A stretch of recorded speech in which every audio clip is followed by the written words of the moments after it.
The Prime Minister and the President, Theresa May, becomes the first foreign leader to meet Donald Trump at the White House. It's a great honour to have Winston Churchill back. Well, thank you, Mr. President. We're very pleased that you have accepted us back. They posed in front of a bust of Winston Churchill before talking trade and the special relationship. The special relationship between our two countries has been one of the great forces in history for justice and for peace. I'm convinced that a trade deal between the US and the UK is in the national interest of both countries and will cement the crucial relationship that exists between us. Also tonight, jail for the boss and the mechanic whose negligence caused the deaths of 4 people, one just 4 years old. Is at your corner shop and... Mr. Declan Donnelly for services to broadcasting and to entertainment. Anton Deck's royal seal of approval as the Geordie duo have a date with a prince and an OBE.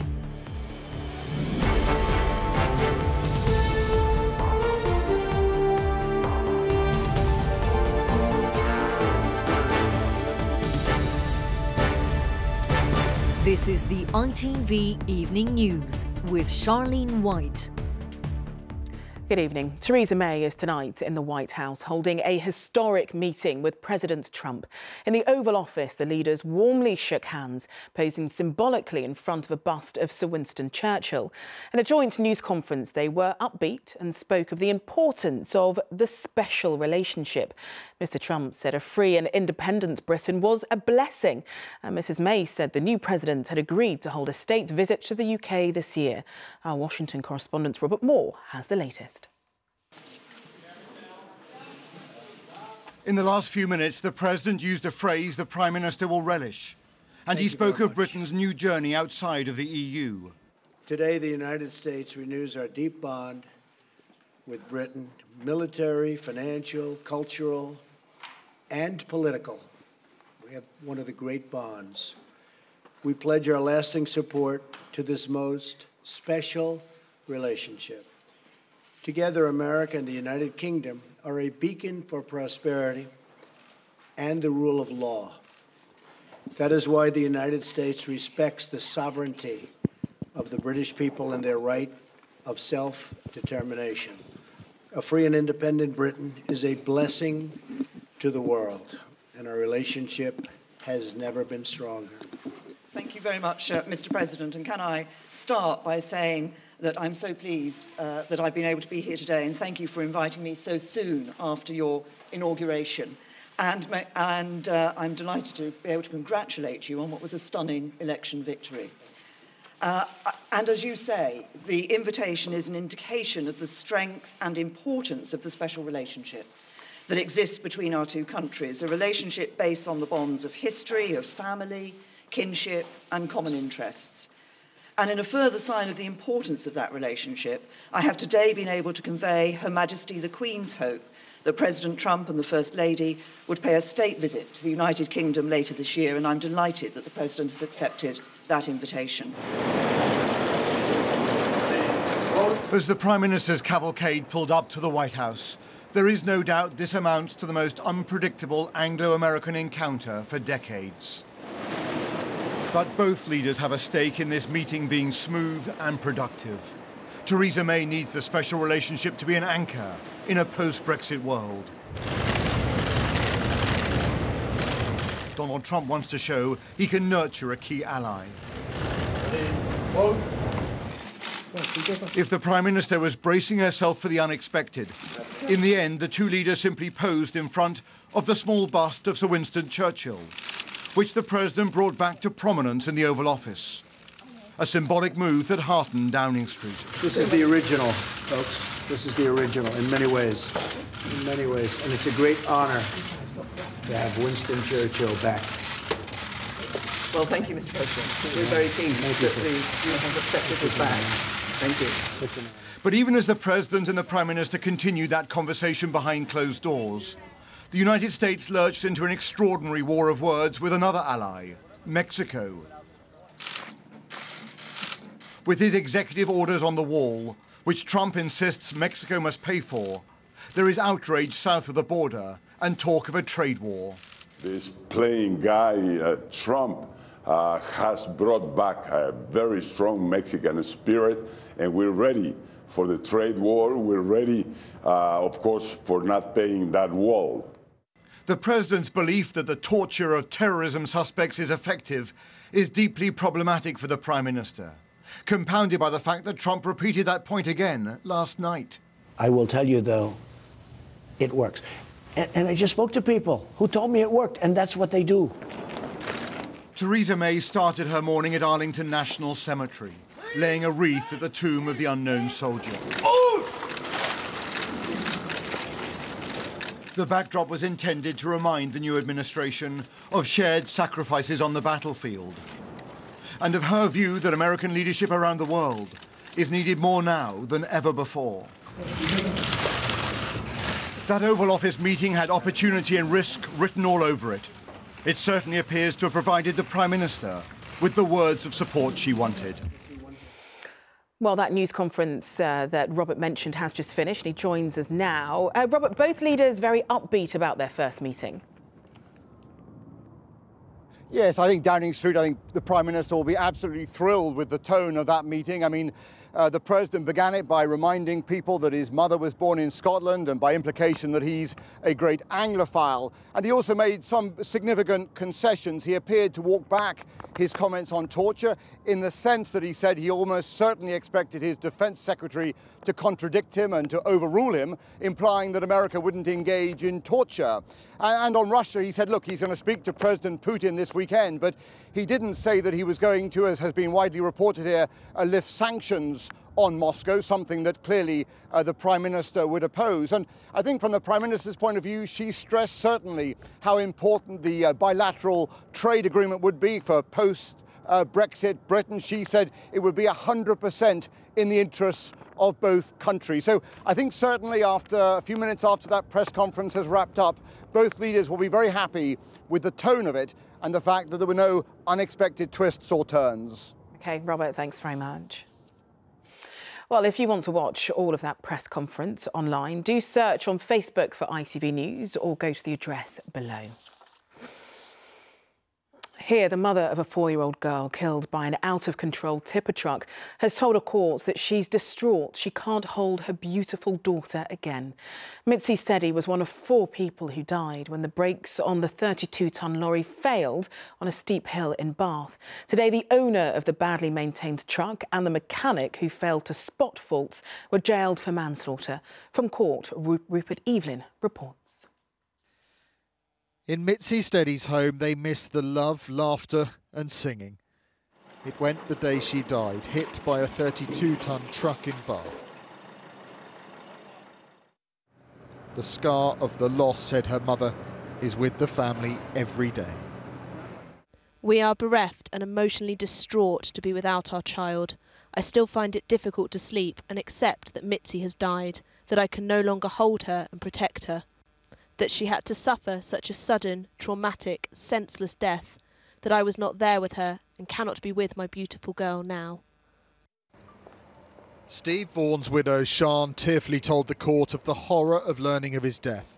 No punishment or word, she said, could compensate for her loss. Phil Allen's family said they were absolutely heartbroken and hoped those responsible would realise the devastation they've caused. Terribly saddened, left with hurt and pain, Robert Parker's wife, Denise, described his death as a pointless waste of life. 4 families brought together by a tragic and preventable crime. Matthew Gordon was the haulage firm owner, concerned for himself, not the public. Sent down for 7.5 years. Peter Wood, his mechanic, complicit in a safety regime that was cavalier, imprisoned for 5 years. Tragically, this incident and subsequent loss of life, serious injury and long-standing effects on the community were totally foreseeable and also avoidable. A casual culture towards safety, the consequences of which are measured by lives lost and time spent in prison. Rupert Evening, ITV News, Bristol.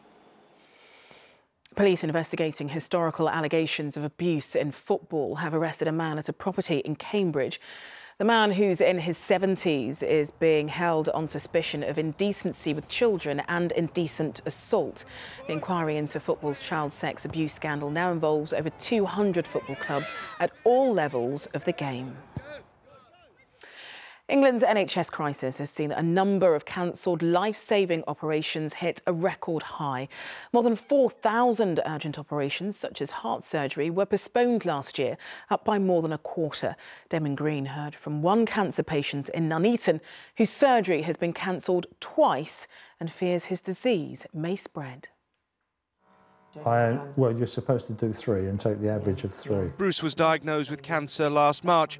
After 10 months of chemotherapy and radiotherapy, he needs an operation to remove his tumour before it spreads.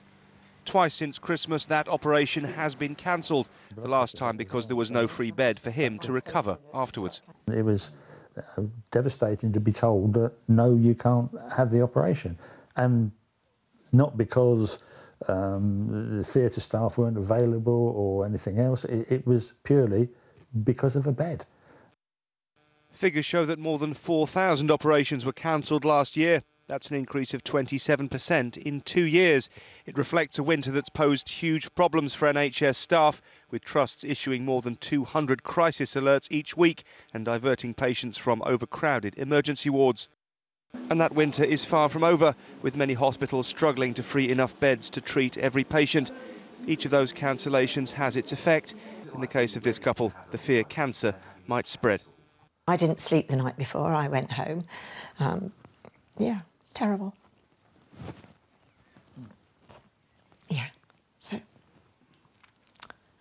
so you know, when you get that far and it's cancelled, you just think, well, time's running out, because there's a time limit from when you have your chemo and your radiotherapy to when you're operated on. It can't be indefinite. The hospital's chief operating officer has issued a statement saying he sincerely apologises for any distress the cancellation has caused. Val and Bruce Knight say they don't want an apology. They just want to know that when they come back here in 10 days' time, that operation will finally go ahead. Damon Green, ITV News, in Coventry. Still to come on the ITV Evening News. Why Britain's biggest retailer wants to get a whole lot bigger. And find out what Prince Charles said to us when we got these. Those stories and more after the break.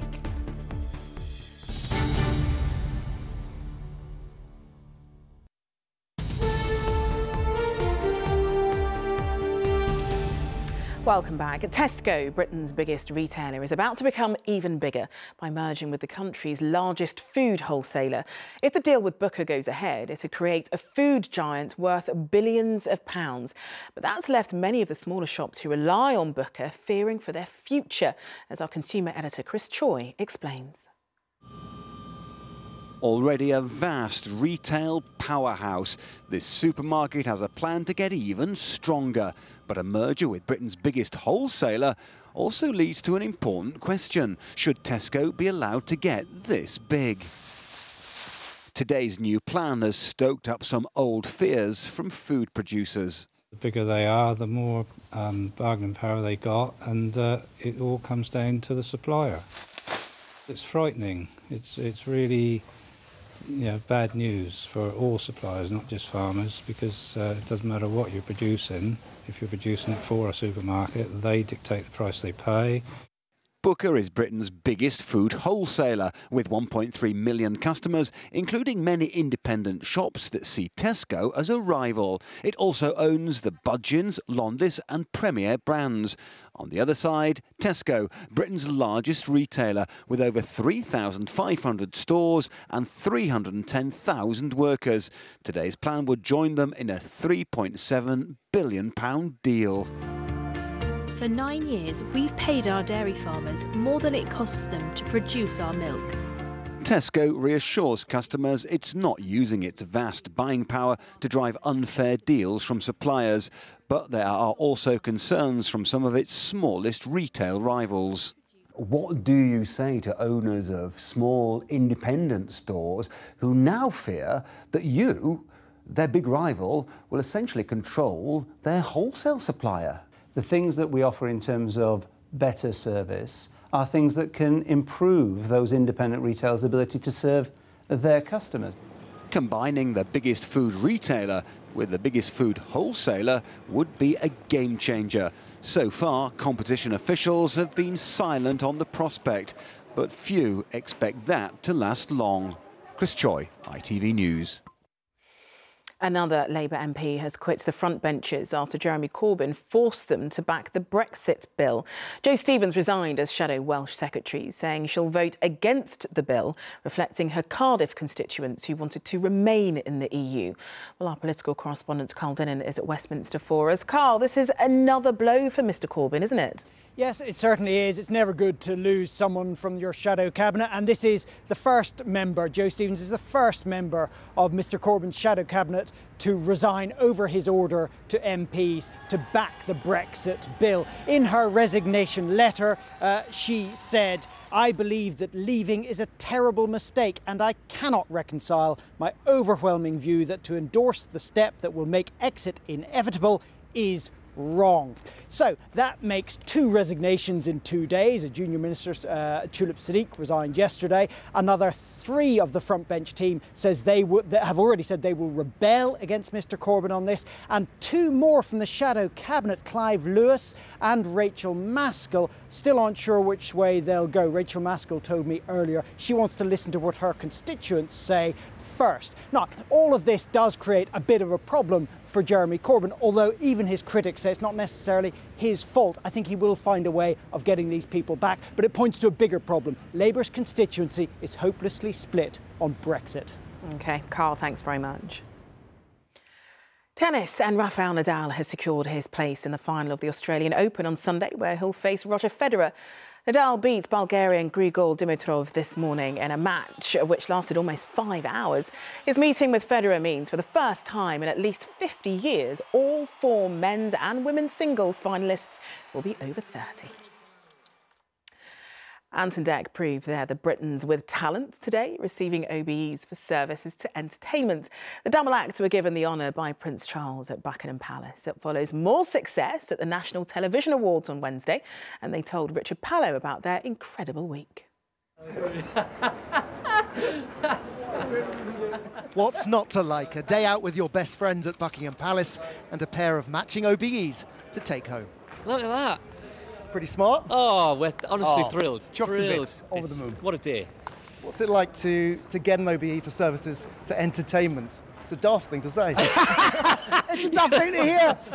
No, it's brilliant. I mean, the whole day has been wonderful, and Charles was great when we stepped up and we had a good chat, and because we're ambassadors for the Prince's Trust as well, so he thanked us for that. You're famously never seen apart. You went up separately today? Yes, and we you did, went first. and I went first. It's always Ant and Deck. So Ant's name's always first, and today I got to go first. Finally Deck, then Ant. Finally, I shook him off for all of 5 minutes. It's ruined my day. I think I might have let her down. Why? What have you done?